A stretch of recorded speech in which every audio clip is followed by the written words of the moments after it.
Lloyd Pye has been at 2 or 3 Nexus conferences in the past, at least I think a couple in Australia and one at least in Amsterdam. And for many people who know his material, he's wearing 2 hats a lot of his talks. He's very well known for researching and encouraging more understanding of a mysterious artefact called the Star Child skull.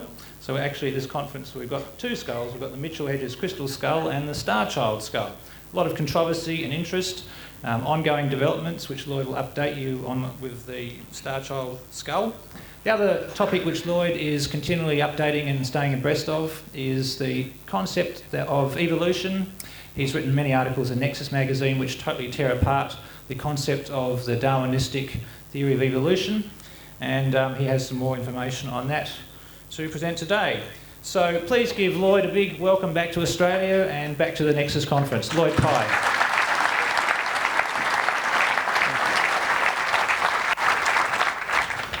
Thank you, Duncan, for the introduction, and thank all of you for coming to this wonderful event. And I am absolutely delighted to be here. And as Duncan said, I wear 2 hats on this bald head, and one of them is hominoids and human origins, and the other one is the Star Child skull. Normally, the presentations that I give are about 2 hours long each for these, so it's going to be 90 minutes. It's going to be compressed.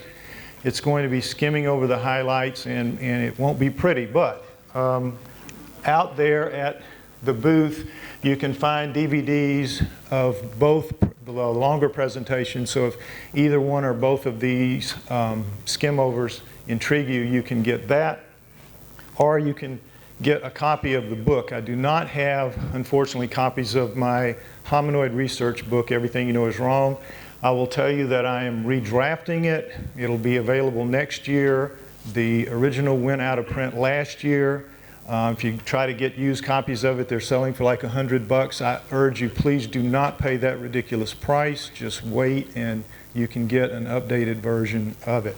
As far as the Star Child book goes, as you'll see out there if you come by and look at it, it's a hardback book, 300 pages, 80 illustrations, 40 in full color. Of course, I'll sign it for you if you get it. It's one of only 2,000. It's a very limited printing. That's the only 2,000 of that version that will be out there. We brought 225 to Australia. We brought 100 here. We sold about 25 yesterday, so there are about 75 left. If you don't get a copy today, you can order one and we'll send it to you from Adelaide where we have more of them. It's one-of-a-kind collector's item, so it's the kind of thing that can turn into an investment for you. If you know anything about how books work, when there's a limited amount of it, the value just goes up. So you might think about that if you have the opportunity. Now we're going to just kick it off with Darwinian evolution for dummies. Now this is not to imply that you're dummies. This is just the simplest way of looking at it, and what they say is everything is eat, survive, reproduce, eat, survive, reproduce. And then we have the going from monkeys to humans, this part right here. It's a big jump. It goes from eat, survive, reproduce to what's it all about. That is a really big jump. So what I like to say is it's how science solves certain problems. You have all this math here to the left, and then a miracle occurs, and he says, I think you should be more explicit here in step 2. And they need to be more explicit in the step from here to here. But they just say, take it on faith that it happened magically, then a miracle occurred. And here you have evolution from apes to humans, and you see they sort of in the same ballpark, and then a miracle occurs. And something, changes quite dramatically. The truth of it is, we are not those guys. We are not them. There are 12 reasons among many. These are just 12 that I pick out because they're easy to deal with. The bones of humans are much thinner and lighter than standard higher primate bones. Our muscles are 5 to 10 times weaker. Our skin and adipose tissue are handicaps. The adipose tissue thing most people don't know, the fat we have under our skin. Primates, they can be cut absolutely severely, and it'll pull back together and heal. We get a cut like that, the adipose tissue is going to open it up, keep it open, we'll get infected, we will die. It's not a good adaptation, and yet we have it. Head, hair, and nails, ours must be trimmed, theirs don't. Theirs grow out to a certain length and stop. Where's the advantage in that? Skulls and brains, not in the same ballpark. Locomotion, most obvious, as you look, physical difference. Speech, our throats are completely redesigned. We'll look at those in a moment. Sex, there's no sign of typical estrous cycles. Genetic disorders, we have over 4,000. They have a couple of hundred at most. They have none that kill all of their offspring before they can reproduce and put it into the gene pool. We have dozens of those. So you have to ask yourself, where did we get something that is a genetic disorder that can't be passed on? It's just in there. And then chromosomes, of course, reduced from 46 to 48. No explaining that. This is the throat thing we were talking about. Complete redesign here, just absolutely complete redesign. They can both breathe and drink at the same time, breathe and swallow, breathe and eat at the same time. Of course, you know what when that happens to us, the milk and the peas come out of our nose. We can't really do it. Speaking of nose, our noses have developed a hood that allow us to go underwater. They try to go underwater, it just comes gushing in and we'll strangle them. So complete redesign, and it also allows us to speak in the way that extra length allows us to modulate tones and be able to speak. Complete redesign. Now in the heads, as you heard, what's his name, Phil? Sorry, say a moment ago, this is cerebral cortex right here. And in a rat, it's a postage stamp, postcard, sheet of paper for a chimp. So you can say, well, that's sort of a transition, and then a miracle happens. And you have 4 for human beings. It's a huge leap, a huge jump, totally inexplicable. Now, with human evolution for dummies, the same thing, not for dummies, just very simple. And you look at it, when I saw this the first time, I said, boy, that is clever, clever selling, because it really does look, and it's a very common picture. You'll see it a lot. And you think, yeah, that really sort of makes sense. It makes, evolution look real easy. But what you don't realize is the leap level that we're talking about, especially in those first two, the Australopithecines to the early Homos. Now, back here, we're looking at Australopithecine, Afarensis, Lucy, and then Homo erectus, and then standard human being. But here you see the difference. It's absolutely, and then a miracle occurs. It's not a transition, it is a transformation.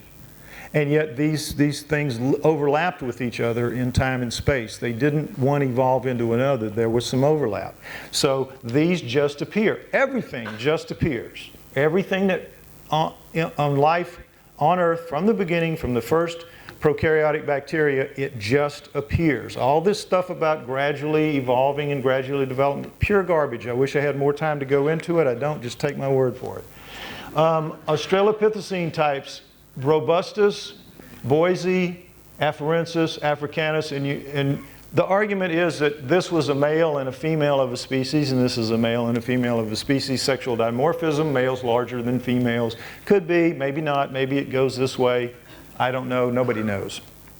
But anyway, these are the Australopithecines, and they run from about 5 million years ago to about 3 million years ago, and they seem to disappear from the fossil record. Now, the most famous of the Australopithecines, you've all heard of her. Lucy lived at about 3.2 million years ago, found in 1974 in the Afar Valley of Ethiopia. She was special because we got so much of her, At that time, everything we had was just shards of bone, skulls, jaws, things like that. We had body parts, and by mirror imaging, we had like 40% of her. So she taught us so much. Particularly, she taught us that we walked upright at 3.2 million years ago, which at the time was absolutely mind-blowing news to the anthropologists and scientists of the time, because they just didn't believe that hallmark of humanity could extend that far back. They believed that it came very much more recent than that freeing of the hands and created freeing of the brains. They had all kind of ways to explain how it happened. Lucy blew all that out of the water. But notice that she has a very unique alignment in her knee and her knee joint. Her thigh, she has much wider hips than we do, and so her thigh bone has to come in at an angle and meets with her knee like this. So that is unusual. With the early Homos, you have Homo habilis, Homo erectus, leading up to Neanderthal. And Neanderthal is the step, as you know, before us. Now, Neanderthals, I'm going to talk about Neanderthals a lot. And this is the latest, hot off the plane, paid $15 for it. issue of National Geographic magazine in which they have a cover story about Neanderthals. We're going to talk about them a lot. I've changed some of this to accommodate this information because it overlaps very importantly into my star child work, as you'll see as we move through. So you can read this and get the mainstream view of Neanderthals, and you can see what I'm going to tell you and just make your own decision about what makes more sense to you. But there we have Neanderthal, and back here, between here, Homo erectus and this is one called Homo ergaster that used to be called a Homo erectus, but he got his own name. Now he is even more complete than Lucy. He was found at 1.5 million years ago. He's the Lake Turkana boy. Very complete, everything but his feet, so we really know what he looked like. Notice how his arms dangle down around his knees, as all the pre-humans do, no matter, they jimmied Lucy so she didn't look that way, but the truth of it is they all had extra long arms as long as their legs. So here too, though, notice the inward slant of the thigh and the knee joint is different than ours, as you'll see, but just keep it in mind. Now, Australopithecus evolved into Homos. This is what they say, that it just is a pretty steady evolution from about 5 or 6 million years ago right on through to Neanderthal about 20,000 years ago. But if you look at it, what you're really only looking at is what's called microevolution. This is what Charles Darwin found on the Galapagos in the finch beaks and the tortoise shell changes. It's just changes in the basic shape or size of things, but it's not one thing changing into another thing. Darwin admitted, I'm seeing microevolution, I'm assuming, I'm extrapolating macroevolution, and science has just run with it and just said, okay, it has to be there, even if we can't find it, there's enough time, it has to be there. Those are the missing links that you hear about all the time. Garbage, pure garbage. It absolutely isn't there. They're still looking for missing links to anything, and they'll tell you they have it, but they really don't. It's all microevolution. And if you look at this face right here, shrink the cheekbones a little bit, and you're looking at that face right there, there is no change. There is no change in 5, 6 million years. You're looking still at big round night vision eyes under big heavy brow ridges. You're looking at big wide noses canted back in the face. You're looking at a mouth that sticks off in the prognathous fashion. You're looking at just a bigger brain. Just a bigger brain growing on a face that doesn't change. You with me? Okay, that Neanderthal that it comes up to and that we see here, and you see here in this one too, they have the skulls and they have the bones, and it's important for the Darwinian paradigm to make these guys look as human as they can. Now, they have to acknowledge that they are butt ugly humans, but they do make them look human, wearing furs all the time, although they clearly acknowledge, and they acknowledge in this magazine as well, never the slightest shred of anything to indicate a sewing mechanism that they ever got that far with their tool making, which was always very simple. So they make them look like us because it's important for people to think that there was evolution going on, when in fact there really wasn't. But here's the Neanderthal-human comparison to make that kind of clear. The Neanderthals have uniformly robust bones, much thicker and heavier than ours, a triangle-shaped rib cage versus the oval of humans, a shorter waist. They have 4 lumbar vertebrae in their lower back as opposed to our 5 or 6, and you may not know that, but humans have 5 or 6. There are those of us that are very long-waisted. We have that extra one. Much wider pelvis, much wider hips, inward slanted thighs, inward slanted knees, very different carriage, very different walk on very different feet. We have the whole skeletons of Neanderthals because toward the end of their cycle of life on Earth, a few of them got buried. Whether they buried themselves or they were buried by the Cro-Magnons that had been with them for about 100,000 years at that point, nobody knows. Experts will tell you that they buried themselves, but if you go for 300,000 years and you're not burying yourself, why would suddenly, toward the end of your time on Earth, you start doing it? Probably Cro-Magnon influence.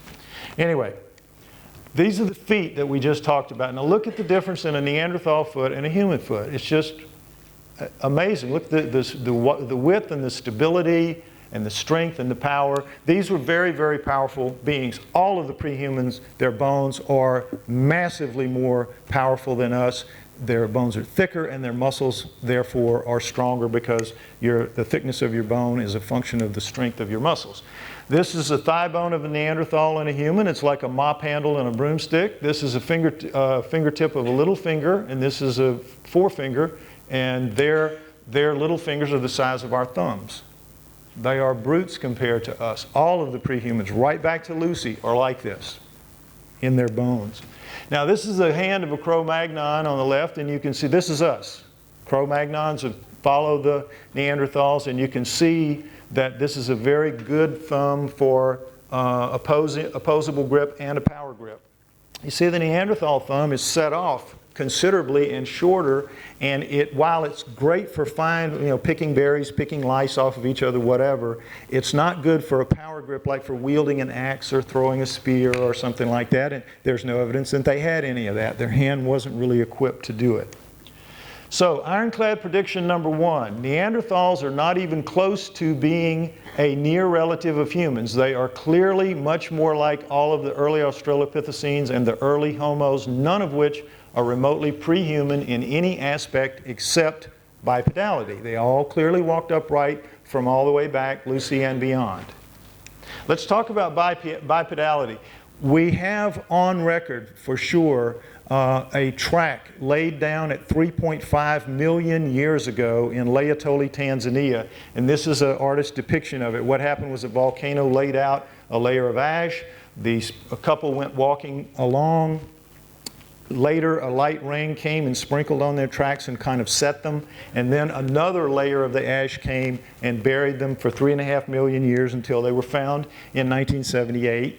At Loyd and exposed like this. And when you look at it, you get so much debate about this. The experts try to say, well, that's a human footprint. It's just human, and they were walking like humans 3.5 million years ago, and it's important to them to establish that the human form is there and going that far back, so they don't really need necessarily a missing link. They can just sort of say, well, you can see that it just sort of there's more than enough time there if that's a human foot. But it's not really a human foot. This is how a human foot works. You come down on your heel, you have a heel strike, your momentum swings around your arch over to here, and then it cuts back over into the ball of your foot, which is the thruster, and it goes out your big toe. And these toes act as balancers and thrusters after the big toe gets you going. But if you look at slow motion pictures of us, I'm going to have to move a little bit, ladies, of us walking slow motion, we're locking our knees, we're swinging our hips as we go through, and if you look at us, we're sort of discombobulated. We're not moving that smoothly. We are wearing our joints out every day that we walk. Our joints are taking the strain of our movement. Our ankles, our knees, our hips. We do not walk well. We do not walk efficiently, not as efficiently as we could walk. These guys do. Now look at the difference. This is the human, heavy heel strike, swinging around, momentum out here, through here, through here. But look at the difference in the Loyd track. Now this is photogrammetric analysis. It's just something used in space satellite technology. But you know, this has been done years ago. And as you see, it's very different. They land with about the same force on their heel as they do with their midfoot, and the force comes out of here, and the toes aren't really that involved in it. It's just a very different walk, and what it is the foot is coming down flat, flat, flat, flat, steady, smooth, not like we walk. But in order to do that, the knees have to be bent. It's kind of a Groucho Marx-y walk. For as silly as it looks to us, it is much more efficient in terms of stress and strain on the joints. The thighs and the buttocks are taking all the stress, and you just go. No wearing out of the joints. A better way to walk than we walk. And here you see how efficient it is. Straight line versus the discombobulated bobble that we have that makes us kind of shimmy when we walk. Better. Better at 3.5 million years ago, right out of the box, better. Ironclad prediction number two, the so-called pre-human stride is nothing like a modern human's. They are so far apart in foot morphology and locomotive style, no reasonable comparison can or should be made. Book it. Now, where do we find that kind of walk in our world? We find it with the hominoids. Now, hominoids, for those of you who don't know, is the term collectively for all types of the hair-covered upright walking primates that cover the world. You have 4 different kinds, basic kinds. You have the giant kind, Bigfoot, Sasquatch, 8 to 10 feet tall, 700 to 1,000 pounds. You have 2 man-sized kinds. You have the Almas and the Yeti, abominable snowman type. The Alma type is common in Russia, and they are man-sized, 5 to 7, 300 to 500 pounds. And you have the Yetis, which are a more primitive kind. And then you have the pygmy kind, we're about 4 feet tall, and they live in a band around in the jungles that are around the equator. And that would be your hobbit and your small yowie here, your larger yowies or the other kinds. They live on absolutely every continent except Antarctica. In America, they are found in every state except Hawaii. You'll get reports of them. I've done incredible research in Oklahoma, which is in the center of the country. Don't have time for those slides and stuff here, but just they're out there, they're real, and that's what we're going to talk about. This one is the famous one, Patty, that you've seen in the Patterson-Gimlin film. Very real, no matter what you hear. This film has been studied second only to the Kennedy assassination. We know a ton about it. And as you see her walk, you see exactly that walk that I was talking about. You see her walk like that, not locking her knees, doing this. And she's slightly knock-kneed. If you watch the film, you can see very clearly her knees turn in just a little bit as she walks. You also see her muscles flex in her thighs and her buttocks, and particularly in her arms. And as she turns to see the camera, you see her breasts sway in a perfectly natural, human-like breast tissue type way. This was real in 1967. Anybody that tells you anything different just hasn't studied it or has an agenda or some axe to grind. But anyway, this is how they look relative to us size-wise, the big ones. Okay, oops. This is a standard stride of a hominoid, Bigfoot type foot, and you see that this gentleman has to do this. I just pointed out that if somebody was making these tracks and faking them so that they would kind of look normal, not ones where you just press them in and they're all flat and everybody knows that that's wrong, but where you can actually tell that they're real tracks, it would have to be somebody like my size doing this with 300 or 400 or 500 pounds on their back. You know, it just isn't going to happen. You can't fake. For the people that really know what they're looking at, you just can't fake that. Humans can't walk like this. Humans can't leave those tracks to the depth that the best ones are left. Okay, this is a good track and a good medium, and you see that you can see that flatness that I was talking about, and that movement and that power right up the middle. And you notice the weird, this is called the peas in a pod toes, 5 toes very similar, all straight across, separated from the foot. Very unlike ours. If it was us, you'd have a much bigger toe and it would be flat through there.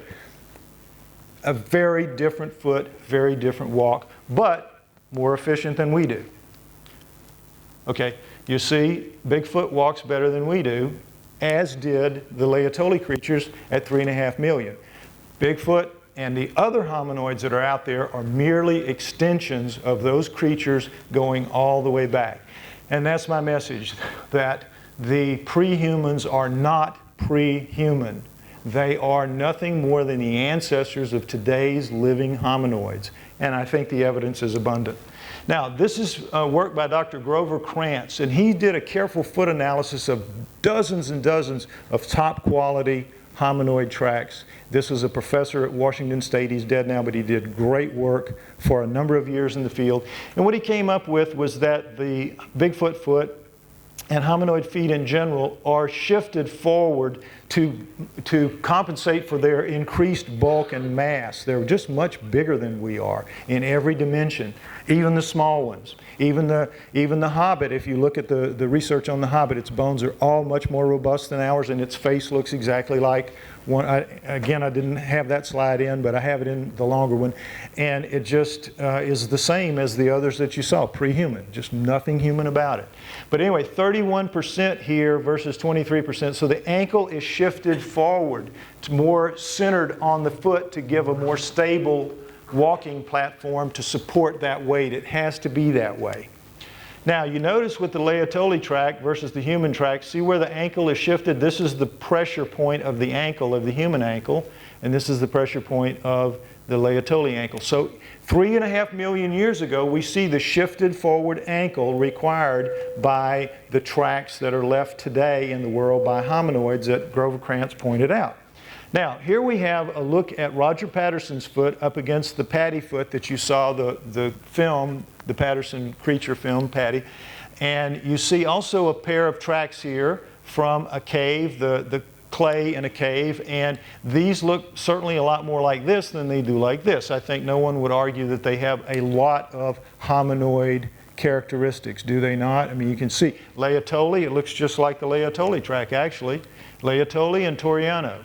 These were in a cave in Toriano, Italy. It's just like a layover. And in fact, there's a cast back there you can see at Gary's, if he still has it there, looks just like this, and it's a Yowie. And the cast looks just like this. He showed it to me last night, and I said, man, you're not going to believe what I'm going to show you today. So anyway, you see, now, but guess what this is? Is this a hominoid? No. Guess what this is? A Neanderthal. This is a female and a male Neanderthal are considered to be from a cave 30,000 years ago, left in a clay, and Neanderthal artifacts all around. It's a Neanderthal track. So what is this saying? There is no change, just like you saw no change in the heads, there's no change in the feet for 3.5 million years. Basically, no change. The same. Just an extension. And again, we look at the shifting forward of the ankle, the extension of the heel, and we see how much more stable and just coordinated in every way better their foot is than ours. Look at, you can see the instability of it and the weakness of it relative to them. They walk better. They had it wired from the first, and if they had it wired at 3.5 million years ago, you can bet they had it wired a lot longer than that. Okay, this is looking at them so you can really see the comparison, Neanderthal with hominoid. There just can be no doubt. No doubt. So I say that the face of Neanderthal is, instead of being, you know, a butt-ugly human, is going to be really just more like a gorilla. It's going to be, they were hair-covered, I believe, pre-human type, upright walking, hair-covered primates. Neanderthals are just an extension of the pre-humans going all the way. Very contentious point, very contentious, but let's go with it. Ironclad prediction number 3. The fossil record from Neanderthals back through the Australopithecines contains nothing resembling a human. They are fossils of today's hominoids, which will prove to be bipedal apes that walked out of the Miocene era as far back as 23 million years ago, and they are probably much older. Okay? Now, the Miocene era, let's talk about that. The Miocene era goes from 23 million years ago to 5 million years ago. Remember the Lucy and her crowd, the Australopithecines appeared about 5 million years ago. So up to there you have from 23 million years back, 18 more million years. Mammals expand in great numbers and proliferate. Monkeys have existed for 10 million years at that point, about 35 million years ago they started, 33, and are the dominant primates in heavily forested areas. Tailless apes appear suddenly, as everything appears suddenly in the fossil record, absolutely everything, and expand to as many as 40 genera containing as many as 100 species, everywhere and lots of them. The apes quickly overwhelmed the monkeys to become the dominant primates in heavily forested areas, and that includes jungles. By the end of the Miocene, at around 5 million years ago, 90% of the apes have gone extinct and monkeys have again become dominant. Where did they go? Where did the 90% go? I have a lot of information about the coelacanth, and all they have to do is move to where fossils aren't made. It's really all they have to do. In heavily forested and jungle areas, fossils aren't made. Very few, they have just literally just a handful of gorilla and chimp fossils, and all of them are in debate. They just don't make them. So what if instead of going extinct, they just went where they don't make fossils? That's the hominoids. That's what happened. They didn't go extinct. No event, no big extinction event like the thing that took out the dinosaurs happened. It just didn't happen.